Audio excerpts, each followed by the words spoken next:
Hello guys, আসসালামু আলাইকুম। সবাই কেমন আছেন? আশা করি সবাই ভালো আছেন। দেখেন আমার ব্লগের অবস্থা। সূর্য, আমি সবসময় ঘুরতে চাইলে এমন জায়গায় যাই যখন মনে হবে যে সূর্যটা ডুবে যাচ্ছে। সূর্যটা ডুবে যাচ্ছে মনে হবে কেন, বাস্তবে ডুবে যাচ্ছে। ওই টাইমে আমি ঘোরার পর পছন্দ করি, কারণ আমাকে ওই সূর্যর যে একটা কালার আছে, ওই কালারটা আমার কাছে খুব ভালো লাগে। তো এই দেখেন সূর্যটা দেখা যাচ্ছে না ওই দিক থেকে, এই হালকা হালকা বোঝা যাচ্ছে এখানে। এই হলো ঘোরার পরিস্থিতি।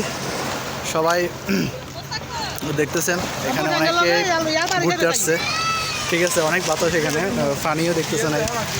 এই দেখেন পানি প্রায় চলে আসছে এখানে, পানি প্রায় কাছাকাছি। ওকে, ঠিক আছে, দেখাবো।